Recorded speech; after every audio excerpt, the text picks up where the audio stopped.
México, es un lugar muy de admirar, un sitio muy cómodo y con un clima excelente, pero, ¿cuál es la otra cara de la moneda?, te preguntarás. La verdad, cuando los jóvenes dicen, quiero salir de Latinoamérica, son unas palabras que realmente tienen peso, pero ni siquiera están cerca de lo que realmente puede significar. México esconde muchas cosas, y bajo la manga está la misma economía entre otras cosas, pero en este momento no nos interesa eso, estamos aquí para perturbarnos con las cosas que esconde nuestro querido país. Queridos espectadores de México y de cualquier otra parte del mundo, sean bienvenidos a extraños, bizarros y perturbadores sucesos, recopilados en este iceberg de México.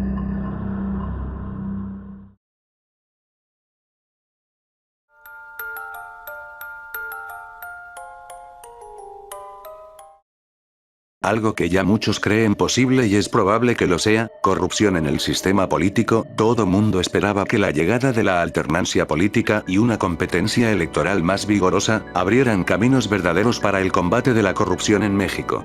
Al parecer ha ocurrido todo lo contrario.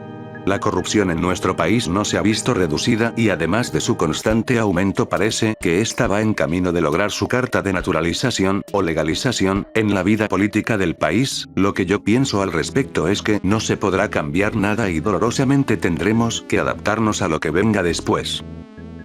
Este punto también está muy ligado a lo anterior. Muchos hemos escuchado que incluso las fuentes económicas podrían estar siendo manejadas por estos tipos, e incluso ser quienes mantienen el país. El narcotráfico desafía la existencia del Estado, principalmente en países con economías débiles. La guerra contra el tráfico de drogas es difícil por factores internos. Impacto económico, altos costos políticos y económicos, así como fuertes intereses económicos y políticos de los grupos beneficiados. Las actividades ilegales que se basan en leyes de mercado producen violencia, porque no existen mecanismos institucionales regulatorios.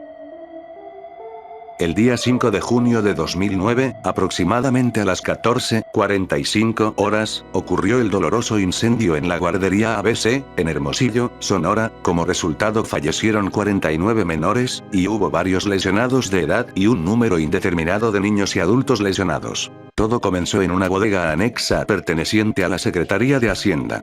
Ahí se originó el fuego, y el humo emigró hacia la guardería sin mayor obstáculo. Se supone, sus restos fueron sepultados en el Panteón de San Fernando, Ciudad de México, y trasladados en 1952 al Monumento de los Niños Héroes en las faldas de Chapultepec. Los restos de los chicos que murieron en defensa del castillo de Chapultepec habían sido hallados entre los ahuehuetes del bosque. La censura a la película, La Sombra del Caudillo. El filme La Sombra del Caudillo, dirigida por Julio Bracho y filmada en 1960, aborda el asesinato del general Francisco Serrano, exsecretario de Guerra y exgobernador del Distrito Federal, que dio a conocer su postura en contra de la reelección de Álvaro Obregón, manifestándose como candidato antireeleccionista en contra de la voluntad del presidente Plutarco Elías Calles y del mismo Obregón. Fue censurado por el ejército mexicano. El motivo de la censura era por el hecho de que la obra se nos presentaba solo la parte negativa e inmorales, pero nada de los ideales y la nobleza del movimiento armado de 1910 a 1914. De este modo, la cinta debió esperar hasta el 25 de octubre de 1990 para ser exhibida al público en general, 30 años después de ser filmada, pero Julio Bracho, su director, no supo de ese triunfo porque había muerto 12 años antes, en 1978. Los fantasmas que rondan el metro de la Ciudad de México, el metrobús y hasta el tren suburbano. El niño que se aparece y se lamenta en los transbordes y andenes de la estación Consulado. Justamente en la intersección de la línea 4 con la 5, aproximadamente a las 3 am, se escucharon los extraños gritos. Los que grabaron el video de lo sucedido eran trabajadores, que al final se toparon con el espíritu del niño perdido.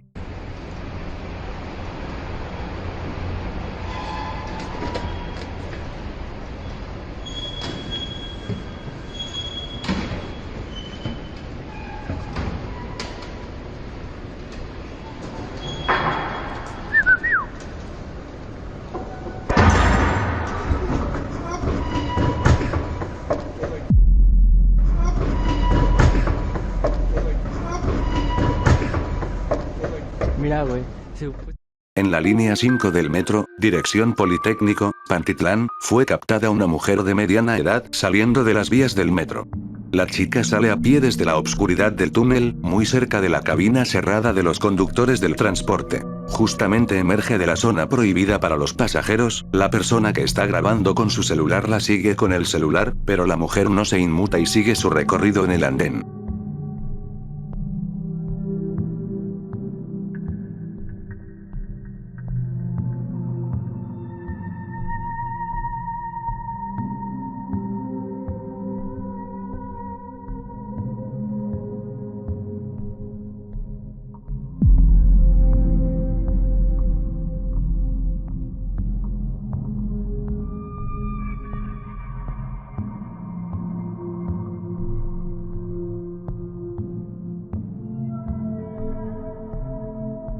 Una de las historias de fantasmas más sonadas en el tren suburbano, fue la del caso sucedido, el 29 de septiembre del 2011. Incluso con la cinta de las cámaras de seguridad fueron pruebas, en el video aparecía una mujer, aparentemente normal que esperaba en el andén de la estación Fortuna, pero de repente sin más, se arroja a las vías segundos antes del paso del tren. Inmediatamente el tren se detiene, pues el mismo conductor vio claramente lo sucedido. Cuando baja a revisar hacia las vías, no encuentra a la mujer. Más tarde, al ver los demás vídeos de seguridad, las cámaras la captaron del lado contrario, de donde se arrojó segundos después del supuesto impacto. Muy extraño, la verdad.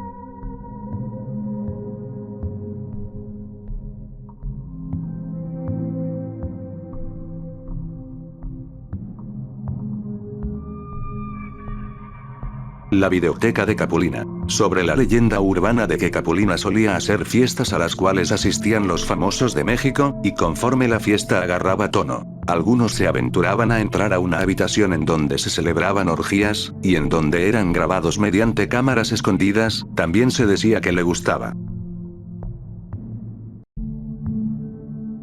El caso Paulette. Paulette era una pequeña de 4 años con discapacidad motriz y de lenguaje. La pequeña fue reportada como desaparecida, el 22 de marzo en un complejo de apartamentos en el municipio de Huixquilucan, Estado de México, lo cual no se encontró, pero, 9 días después de desaparecer, una niña es encontrada sin vida. El cuerpo de la pequeña de 4 años estuvo todo el tiempo en su propia habitación, a un costado de la misma cama en la que fue llevada a dormir por última vez. En el transcurso de esos 9 días, perros entrenados de la policía no detectaron su presencia en la habitación.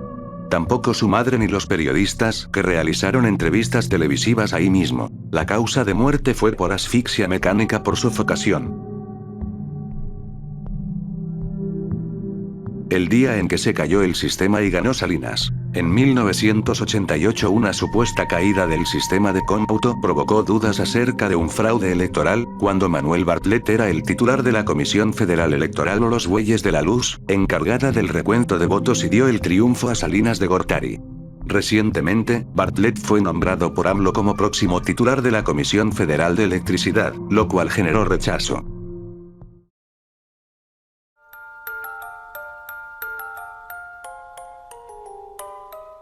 El caso NXIVM, una secta creada en 1998, en Albany, Estados Unidos, y fue creada por Keith Raniere, un hombre que promovía un programa de apoyo y autoayuda para mujeres que tenían conflictos personales y emocionales. El caso es que la joven Daniela asegura que fue preparada durante semanas para que Keith Raniere tomara su virginidad. La chica y familiares se mudaron de Monterrey, México a la discreta Albany, en el estado de Nueva York, para integrarse al grupo de Raniere. Todo esto mediante unos pasos de un concurso o algo así. La familia se instaló en un apartamento de 2 habitaciones en Albany e iniciaron un plan de estudios de desarrollo personal, el cual la secta ofrecía a sus clientes desde finales de la década de 1990. Después de presentarse a Raniere durante las celebraciones de la llamada Semana de la Vanguardia, Raniere era conocido con el sobrenombre de Vanguardia. La relación de Daniela se intensificó de una manera sexual. El hombre le dijo que iban a consumar su relación después de que ella cumpliera 18 años, pero que primero tendría que perder peso para adaptarse a sus preferencias. Poco después de cumplir la mayoría de edad, Raniere la llamó para decirle que era hora y la llevó al almacén de unas oficinas para tener relaciones sexuales. Algunas seguidoras del grupo eran marcadas con un cauterizador, por lo general en la zona pélvica. El fusil mexicano que terminó en manos del ejército nazi creada por el general Manuel Mondragón a fines del siglo XIX, fue la primera arma semiautomática fabricada en serie y utilizada en las dos guerras mundiales. Esto nos relata cómo una mente mexicana pudo elaborar una de las armas que tuvieron demasiado impacto en la guerra. Las licencias de fabricación de esta arma fue vendida a varios aliados de México, incluyendo Chile, Brasil, Perú y la República de China, la República de Weimar. Posteriormente la Alemania nazi compraron la licencia para fabricar el fusil, al igual que Austria y el Imperio del Japón. El Acuerdo de Bucareli, también conocido como Tratado de Bucareli, firmado en 1923, fue un pacto entre los gobiernos de México y Estados Unidos.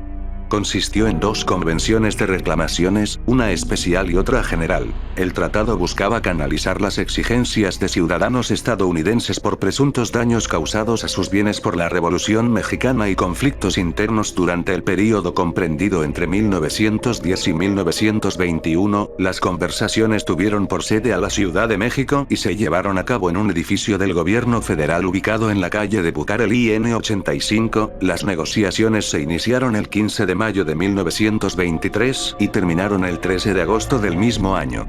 Los convenios especial y general de reclamaciones se mantuvieron en vigor mientras las comisiones correspondientes llevaron a cabo el cometido para el que fueron formadas, es decir, hasta que sus asuntos concluyeron. 11.48 AXHE, es la misteriosa estación de radio soviética que transmite desde la Guerra Fría y nadie sabe quién la controla. En medio de una zona pantanosa en Rusia, no lejos de San Petersburgo, detrás de una oxidada reja de hierro, hay una colección de torres de radio, edificios abandonados y líneas eléctricas, rodeadas de una muralla de piedra. Esa siniestra locación es el centro de un misterio que se remonta a la época de la Guerra Fría. Se cree que es la sede de una estación de radio, MDZHB, que nadie sabe quién dirige. Durante los últimos 35 años, las 24 horas del día, ha estado transmitiendo un zumbido monótono. Cada pocos segundos, aparece un segundo sonido, como si fuese un fantasmal barco, haciendo sonar su sirena de niebla.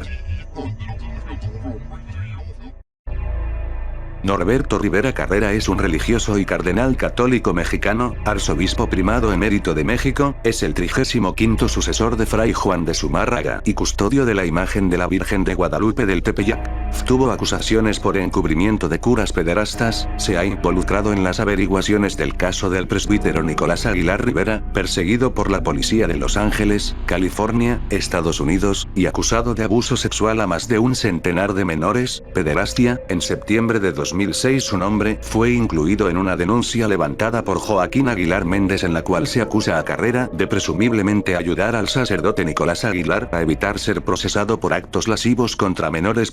Rivera Carrera argumentó que él no se encontraba laborando en dicha diócesis en las fechas que indican los acusadores sucedieron los hechos, por lo que no es posible pudiera encubrir a nadie. La Suprema Corte de Justicia del Estado de California, en los Estados Unidos, declaró improcedente dicha demanda en 2009. Confirmaba así la sentencia emitida el 17 de octubre de 2007, por el Tribunal Superior de Justicia de Los Ángeles, California. Los demonios del Edén. El poder que protege a la pornografía infantil es un libro publicado en 2004 por la periodista mexicana Lidia Cacho que trata el problema de la pornografía y la prostitución infantil. Francisco I. Madero conoció el espiritismo, cuenta la historia. Francisco I. Madero era un ferviente creyente del espiritismo y esta doctrina lo inspiró a ser político, incluso a iniciar la Revolución Mexicana. El espíritu que se comunicaba con él le recomendaba ser una persona virtuosa, un hombre de familia, y que ocupara su tiempo en estudiar y no en jugar pool. La fuerza de convicción del espíritu moralista se multiplicó cuando se descubrió como Raúl, el hermano menor de Francisco que había muerto porque se echó encima el aceite de la lámpara a los 4 años. Años después de su primera comunicación, el espíritu de Raúl presentó uno nuevo, José, a su hermano, y juntos pasaron de recomendarle ser una buena persona, a convertirse a un buen ciudadano y más tarde un buen político. Ambos urgían a Francisco a asumir una tarea que transformaría el destino del país y lo llevaría a una nueva época. En pocas palabras, el verdadero iniciador de la revolución fue un espíritu. Se llamaba José. La Organización Nacional del Yunque o simplemente el Yunque es el nombre de una organización secreta ultracatólica y de extrema derecha de origen mexicano de alcance nacional e internacional, que declara como su propósito defender la religión católica y luchar contra las fuerzas de Satanás e instaurar el reino de Cristo en la tierra. La organización tiene varios lazos con políticos de diversos países. En España su importancia es tanto religiosa como política. La figura del yunque ha sido utilizada con fines propagandísticos por sectores de la izquierda en México. Figuras como el subcomandante Marcos se refirieron en alguna ocasión a la existencia del yunque, relacionándolo con la estructura de mando del PAN. Según el exmilitante del yunque Luciano Ruiz Chávez, la organización planteó proceder con violencia contra López Obrador y sus simpatizantes en la crisis postelectoral en las elecciones presidenciales de 2006 en México, siendo una de las cosas que ha hecho la organización, pero la mayoría son fines políticos y la política aburre. Esto cada vez se pone más incómodo. Marcial Maciel fue fundador de la Legión de Cristo en 1941. El fallecido sacerdote Marcial Maciel, fundador de los Legionarios de Cristo, abusó sexualmente de 60 menores de edad. Maciel argumentaba que padecía de una extraña enfermedad que los niños podían ayudar a aliviar, que se necesitaba una muestra de semen para un examen y un ayudante para extraérselo. Argumentos increíbles y ridículos para un adulto pensante, pero que fácilmente enganchan a un niño o a un adolescente que confía en el padre y le confiere autoridad moral, que incluso incluye hasta el poder pedirle que haga cosas que él no entiende o no le parece que sean buenas. Que confía en que si el padre las dice, es que deben ser buenas. Este es exactamente el tipo de confianza que deposita un hijo en su padre natural, quien le da indicaciones de hacer cosas por su propio bien, aunque por ahora no entiende, pero ya entenderá. ¡Qué repugnante! El homicidio del hermano de AMLO. ¿Por qué se dice que AMLO mató a su hermano José Ramón? Sucesos se manejaron varias versiones.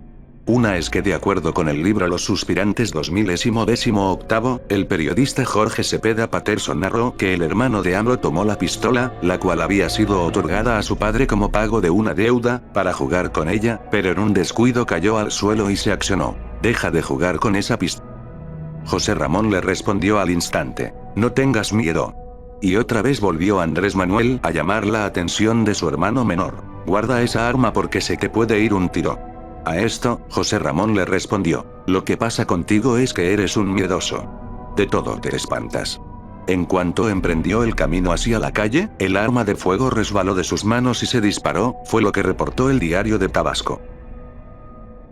En el libro Escándalos de Rafael Loré de Mola se exhibió la existencia de una mafia política cuyo principal instrumento para acceder al poder público era su inclinación sexual hacia los varones. Con Vicente Fox, este grupo fue alejado de la federación, pero algunos de los priistas de lo que el periodista llamó la Cofradía de la Mano Caída permanecen dentro de la estructura del Estado. De acuerdo con el autor, la cofradía se instaló en Los Pinos a partir del mandato de Miguel de Madrid, aunque también Luis Echeverría haya levantado sospechas a partir de su predilección por dos jóvenes gobernadores. Lo trascendental fueron los festejos de homosexualidad que protagonizó de la Madrid, y llevó al Palacio de Cobián al polémico Manuel Bartlett, quien por cierto ha hecho gala de su habilidad para permanecer en el sistema político y que según la investigación periodística, también formó parte de aquella mafia, tal como su secretario particular de presidencia, Emilio Gamboa Patrón, hoy coordinador de diputados del PRI. La debilidad por los varones es lo que caracteriza a la Cofradía de la Mano Caída.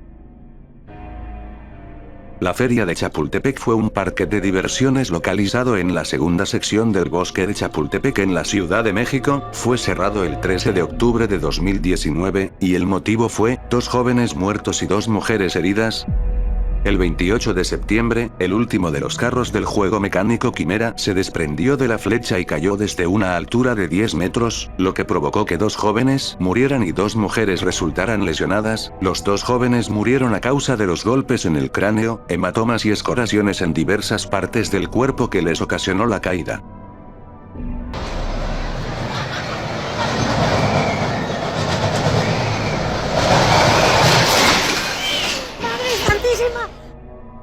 Cuenta la leyenda que, durante la construcción de la carretera que va de México de AF a Toluca, en el antiguo camino, varios de los constructores fueron brutal y misteriosamente asesinados.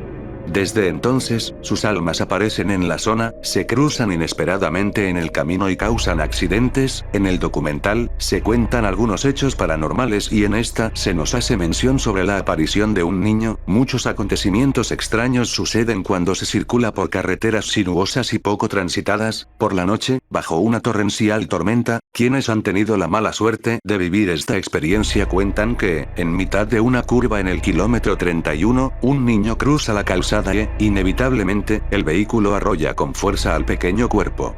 Dicen que se siente como el coche chocara contra un cuerpo real. Esto provoca que los conductores detengan el vehículo y vayan en busca del cuerpo del niño. Lo sorprendente es que no lo localizan, ni tampoco hay señales de ninguna colisión. Por el contrario, escuchan pisadas del otro lado del vehículo. Cuando los conductores, nerviosos y asustados, van a averiguar de qué se trata, se encuentran cara a cara con el espíritu del niño de tez pálida y ojos rojos.